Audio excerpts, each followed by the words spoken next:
राधे दोस्तों। आप सभी का एक बार फिर से स्वागत है हमारे चैनल में। कर्म का फल बड़ी सुंदर कहानी। एक बार की बात है, एक छोटे से शहर में रहता था एक व्यापारी। नाम था रतनलाल। वह शहर का सबसे धनी व्यक्ति था। उसके पास सोने चांदी की दुकानें थी, बड़ा सा महलनुमा घर, नौकर चाकर और घोड़ों वाला बग्गी। रतनलाल को अपनी संपत्ति पर बहुत नाज था। वह रोज सुबह उठकर अपने खजाने को गिनता, फिर पूजा करता और दिन भर व्यापार में लगा रहता। लेकिन उसके मन में एक बात हमेशा खटकती थी कि दुनिया में इतनी असमानता क्यों है। क्यों कुछ लोग राजा बनकर जीते हैं और कुछ सड़कों पर भीख मांगते हैं। एक दिन रतनलाल को पता चला कि पास के जंगल में एक प्राचीन शिव मंदिर है, जहां भगवान शिव स्वयं प्रकट होते हैं। वहां जाकर दर्शन करने से मन की सारी शंकाएं दूर हो जाती है। रतनलाल ने सोचा, यही मौका है अपनी दुविधा का जवाब पाने का। उसने अपनी सबसे कीमती रेशमी धोती पहनी, सोने की जरी वाली पगड़ी बांधी और पैरों में चमचमाते चांदी के काम वाले जूते। जूते इतने महंगे थे कि उनकी कीमत एक गरीब की साल भर की कमाई से ज्यादा थी। मंदिर पहुंचकर रतनलाल ने देखा कि बाहर जूते उतारने पड़ते हैं। मंदिर के आसपास चोरी की अफवाहें थी। रतनलाल घबरा गया। इन जूतों को छोड़कर कैसे जाऊं? अगर चोरी हो गई तो? उसने इधर उधर देखा। मंदिर के द्वार पर एक बूढ़ा भिखारी बैठा था। फटे कपड़े, झुर्रियों से भरा चेहरा और पैरों में कुछ नहीं। भिखारी हाथ फैलाए बैठा था, लेकिन उसकी आंखों में एक अजीब सी शांति थी। रतनलाल ने सोचा, ये बूढ़ा तो यहाँ बैठा रहता है, इसे ही जूते सौंप देता हूँ। उसने भिखारी से कहा, बाबा मेरे जूते संभालो, पूजा करके आता हूँ, तुम्हें 50 रुपए दूंगा। भिखारी ने मुस्कुराते हुए सिर हिलाया। बेटा मैं संभाल लूंगा, चिंता मत करो। रतनलाल ने जूते उतारे, भिखारी के हाथ में थमाए और मंदिर में चला गया। मंदिर के अंदर शांत वातावरण था। घंटियां बज रही थी, धूप की सुगंध फैली थी। रतनलाल ने शिवलिंग के सामने मत्था टेका। पूजा करते करते उसके मन में वही पुराना सवाल उभरा। वह भगवान से बोला, हे महादेव, आपने ये दुनिया क्यों ऐसी बनाई? मैंने क्या पुण्य किए जो मुझे इतना धन मिला? और वो बूढ़ा भिखारी बाहर बैठा है, उसके भाग्य में क्या पाप लिखे हैं जो वह जीवन भर भीख मांगता रहेगा? सबको एक समान क्यों नहीं बनाया? सबके पास एक जैसा घर, एक जैसा धन क्यों नहीं? रतनलाल ने मन ही मन ठान लिया कि पूजा के बाद भिखारी को 200 रुपए देगा। शायद इससे मेरे पुण्य बढ़े और भगवान का जवाब मिले। पूजा पूरी हुई। रतनलाल बाहर आया तो देखा, नए जूते थे, नए भिखारी, सिर्फ खाली जगह। उसका दिल धक से रह गया। बूढ़ा चोर निकला, मेरे कीमती जूते ले उड़ा। वह इधर उधर देखने लगा, चिल्लाने लगा, लेकिन कोई फायदा नहीं। मंदिर के पुजारी ने कहा, बेटा यहाँ अक्सर ऐसा होता है, भिखारी आते जाते रहते हैं। रतनलाल को गुस्सा आया, लेकिन अब क्या करे? नंगे पैर ही घर लौटना पड़ा। रास्ते में धूप तेज थी, कंकड़ पैरों में चुभ रहे थे। वह सोचता जा रहा था, भगवान ये क्या न्याय है? मैंने तो कुछ अच्छा काम किया, भिखारी को विश्वास किया और बदले में ठगा गया। शहर के बाजार में पहुंचते पहुंचते रतनलाल की नज़र एक ठेले पर पड़ी। वहां एक जूते चप्पल बेचने वाला लड़का बैठा था। लड़का गरीब लग रहा था, लेकिन उसकी आंखों में चमक थी। ठेले पर तरह तरह के जूते रखे थे, पुराने नए, सस्ते महंगे। रतनलाल रुक गया। उसकी नज़र एक जोड़ी पर पड़ी। ये तो मेरे जूते हैं, उसने पहचान लिया। चांदी का काम, वही डिजाइन। रतनलाल ने लड़के से पूछा, ये जूते कहाँ से लाए?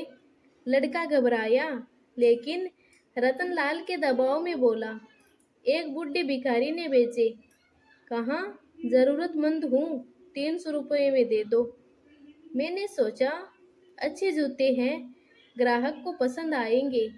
रतनलाल ने जूते उठाए, अच्छे से देखा, हाँ उसके ही थे, लेकिन अब वह गुस्सा नहीं था। उसके चेहरे पर मुस्कान आ गई। वह लड़के से बोला, ये जूते मेरे हैं, लेकिन रखो तुम, मैं इन्हें वापस नहीं लूँगा। लड़का हैरान। रतनलाल ने अपनी जेब से 500 रुपये निकाले और लड़के को दे दिए।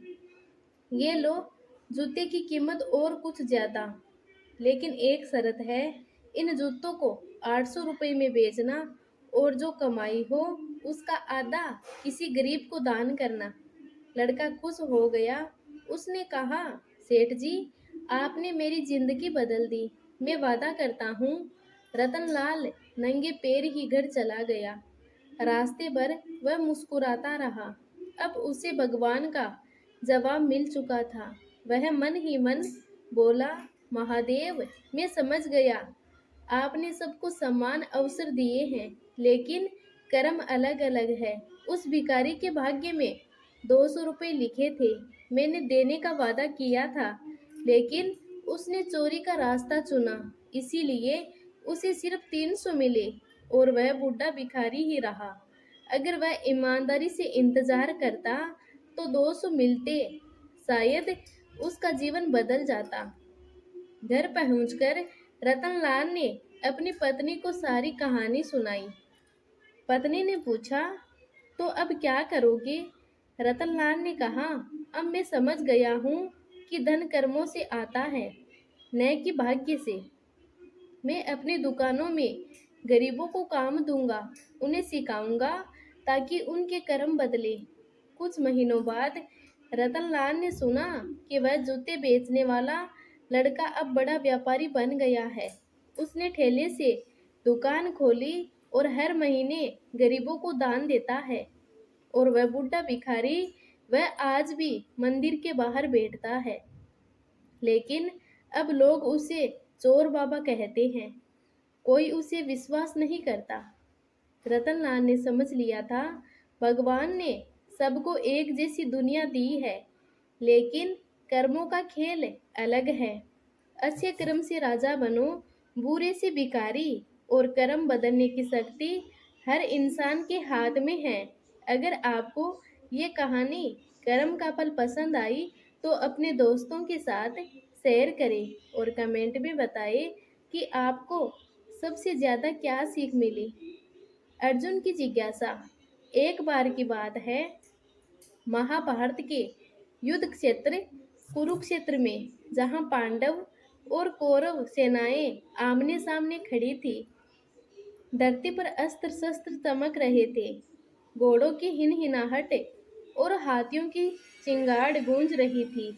युद्ध की घोषणा हो चुकी थी, लेकिन पांडवों के महान धनुर्धर अर्जुन का मन डोल रहा था।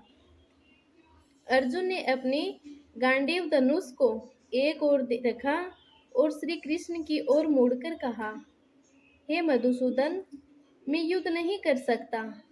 सामने मेरे अपने गुरु द्रोणाचार्य खड़े हैं, जिन्होंने मुझे धनुर्विद्या सिखाई। मेरे भाई बंधु भीम, नकुल, सहदेव तो साथ है, लेकिन दुर्योधन, दुशासन, कर्ण, ये सब मेरे चचेरे भाई हैं। पितामह भीष्म, जो मुझे पिता समान है, उनकी ओर बाण चलाऊं। अगर मैं जीत भी गया तो ये विजय रक्त से सनी होगी। परिवार नष्ट हो जाएगा, कुल की मर्यादाएं टूट जाएगी। हे केशव, मेरे हाथ कांप रहे हैं। मैं युद्ध छोड़कर वन में चला जाऊंगा, भिक्षा मांगकर जीवन बिताऊंगा। इससे बेहतर है कि मैं मर जाऊं। अर्जुन का रथ बीच मैदान में रुका हुआ था। उसकी आंखों में आंसू थे, मन में संदेह का बादल छाया था। वह सोच रहा था, क्या कर्म करना ही जीवन है, या कर्म त्याग कर शांति मिलेगी? तब भगवान श्री कृष्ण, जो अर्जुन के सारथी बने थे, मुस्कुराए।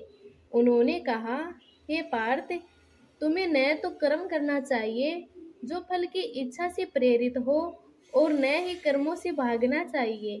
सुनो, मैं तुम्हें कर्म योग का रहस्य बताता हूँ। ये भगवत गीता का सार है। श्री कृष्ण ने विस्तार से समझाया कर्म की अनिवार्यता। हे अर्जुन, जैसे अग्नि के बिना धुआं नहीं, वैसे ही जीवित रहते हुए कर्म के बिना जीवन नहीं। यहाँ तक कि शरीर का पालन, सांस लेना, खाना, सोना भी कर्म है। जो कर्म त्यागता है वह मृतक के समान है। लेकिन कर्म फल की आशा से करो तो बंधन में बंध जाओगे। अर्जुन ने पूछा, तो क्या करे? निष्काम कर्म योग। श्री कृष्ण बोले, कर्म करो लेकिन फल की चिंता मत करो। युद्ध तेरा धर्म है, क्षत्रिय का कर्तव्य है। इसे भगवान को समर्पित करके कर। जैसे मैं स्वयं कर्म करता हूँ लेकिन फल नहीं लेता। जो कर्म बिना आसक्ति के, बिना मैं कर रहा हूँ के अभिमान में किया जाता है, वही कर्म योग है। कर्मण्येवाधिकारस्ते मा फलेषु कदाचन मा कर्म फल हेतु भूर्मा ते संगोस्त्व कर्मणि। अर्थात तेरा अधिकार केवल कर्म करने में है, फलों में कभी नहीं। फल की इच्छा मत रख और अकर्म में आसक्त भी मत हो। समत्व भाव। सुख दुख में समानता।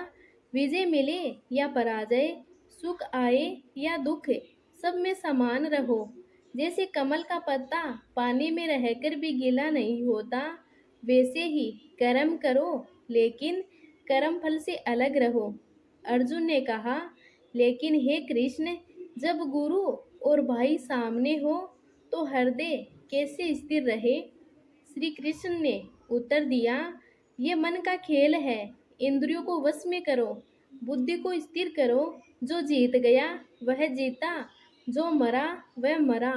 ये शरीर नश्वर है, आत्मा अमर है। तू आत्मा है, शरीर नहीं। इसीलिए युद्ध कर, लेकिन योद्धा बनकर नहीं, कर्तव्य निभाने वाले के रूप में। भगवान को समर्पण। सारे कर्म मुझे अर्पण कर दे। हे नारायण, ये युद्ध तेरे लिए है, ऐसा भाव रख। तब न पाप लगेगा न पुण्य का बंधन। मैं स्वयं तेरे भीतर हूँ। अर्जुन की आंखें खुल गई। उसने गांडीव उठाया, बाण संधान किया। उसका मन शांत हो गया। वह बोला, हे गोविंद, अब मैं समझ गया। कर्म योग ही मुक्ति का मार्ग है। न कर्म त्याग, न फल की लालसा, बस कर्तव्य। युद्ध हुआ, पांडव जीते, लेकिन अर्जुन की जीत युद्ध की नहीं थी। उसकी जीत थी कर्म योग की। उसने युद्ध लड़ा, लेकिन आसक्ति से मुक्त होकर फल भगवान पर छोड़ा।